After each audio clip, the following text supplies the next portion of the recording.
It's Tuesday, the 17th of March, 2026. Welcome to the Fast 5 Business News by Fear and Greed, where we give you the top 5 business stories you need to know in just 5 minutes. I'm Michael Thompson, and good morning, Sean Aylmer. Good morning, Michael. Sean, 5 stories, 5 minutes. Let's go with story number 1. The local share market hit a 3-month low yesterday ahead of a likely hike in interest rates this afternoon. Miners were sold off as the price of gold fell below $5,000 an ounce, while the war in the Middle East is keeping energy prices elevated. By the close, the S&P ASX 200 was down 0.4% to 8,583 points. BHP, Fortescue Metals, Rio Tinto, they were all sold off. The gold stocks tumbled. Northern Star was down 5%. Evolution was off more than 2%. Been a pretty dramatic year for the market, Michael. The tech index so far in 2026 is down 22%. It's also been sold off on Wall Street. The magnificent tech stocks are all lower this year. The healthcare index on the ASX has also been sold off sharply on the back of an 18% fall from CSL since the beginning of the year, and the property consumer discretionary indices have tumbled thanks to the prospect of higher interest rates. However, if you were buying the energy index at the beginning of the year, you'd be pretty happy. It's up 25%, not just oil, not just gas, but coal as well. It means the top 20 stocks on the ASX look a bit different to the beginning of the year. BHP and the big 4 banks, they haven't changed much. Woodside, now a top 10 company, bigger than Telstra, bigger than Rio, bigger than Goodman. No tech stocks in the top 20. The one that's really surprised me, Lynas Rare Earth. Its share price has tripled over the past year, tripled. Now the 25th largest company on the bourse, worth about $21 billion. And what's going on in the Middle East is having an impact away from share markets as well. You've got the ABC reporting that demand at the petrol bowser has surged 35 to 40% in some areas, not necessarily because there's a shortage, Sean, but because people are basically filling up everything they can find. Jerry cans, anything you've got. To make matters worse, South Korea, which supplies about 21% of our refined fuel, has started capping how much its refiners can export. They're going to look after themselves. Fair enough. Energy Minister Chris Bowen insists supply remains secure.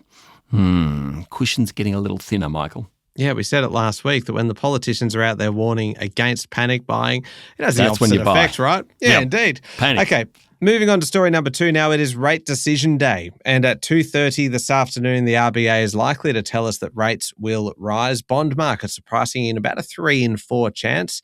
All 4 big banks are tipping it, but the conversation has shifted a little. You've got HSBC's Paul Bloxham, who is a former Reserve Bank economist, writing that Australia's economy basically needs a downturn to get inflation back to target. He called it effectively the contraction we need to have. Maybe it's a bit surprising that the bond market's only priced in a 75% chance of a rate hike, given most economists think it will happen. Yesterday, CommBank CEO Matt Comyn at a banking summit said the economy was incredibly resilient, although APRA, the regulator, warned that banks can't be complacent about the war in the Middle East impact on their businesses. Story number 3, this is a little bit worrying, this one. The corporate regulator is urging young Australians to sense check the information they see online, as new research shows nearly 2/3 of Gen Zs are using social media and about 1 in 5 using AI to make decisions about their financial future. Money Smart's Gen Z study found that while Gen Z has a strong appetite for reputable and trustworthy financial content, many of them actually struggle to find it, and their search often leads them to sources that are designed not for accuracy, but more just for basically social media engagement. They need to come to the Fast 5 from Fear and Greed, Michael. Yes. High levels of trust and often unreliable sources by some young Australians is contributing to riskier financial decisions. Investing in cryptocurrency was an example that ASIC gave. 63% of Gen Z respondents, that's 18 to 28-year-olds, said they use social media for financial information and guidance. 30% use YouTube, 18% use AI platforms. In fact, more than half of Gen Z say they somewhat or completely trust financial information on social media. And from finfluencers, 52%. I'm not surprised ASIC is worried. Yeah, indeed. Okay, story number 4. US President Donald Trump says that NATO faces a very bad future if US allies fail to assist in opening up the Strait of Hormuz. You got Trump appealing to China, France, Japan, South Korea, Britain, and other countries as well to send warships to keep the strait open, but none have made a commitment. And in fact, Australia yesterday confirmed it will not send a warship. Meanwhile, the fighting continues, and the Trump administration has said it'll go on for 4 to 6 weeks, and the ultimate decision to end it lies with the US president. Meanwhile, Israeli Prime Minister Benjamin Netanyahu posted a video on social media yesterday in an attempt to refute rumours circulating online that he had been injured or killed. Iran's foreign minister said the country had not sought a ceasefire or negotiations with the US, contradicting claims by Donald Trump that Tehran wanted to make a deal. Dubai temporarily halted flights at its main international airports hours after a drone strike targeted facilities near the airfield, and Trump also made veiled threats at Cuba, but said the US was going to do Iran before it did Cuba.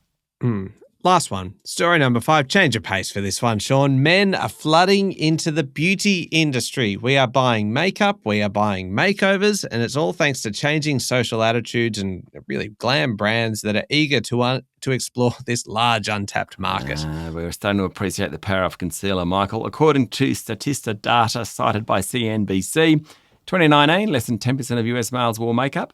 2024, the number was 25%. Likely to be higher now. The share of Gen Z men who reported using facial skincare products also jumped 68% over 2 years to 2024. Retailers have responded, bulking up their men's offerings or dialing back gender distinctions for a more neutral presentation. My favourite stat on the topic, Turkey has become a haven for men wanting hair transplants. Basically, in the US, that costs $21,000 US. In Turkey, about $6,000 US. You also get a luxury hotel stay, airport transportation, translators, sightseeing tours. In fact, according to the Turkish Health Tourism Association, about 1 million people travel to Turkey for hair transplants, spending about $2 billion each year. Incredible.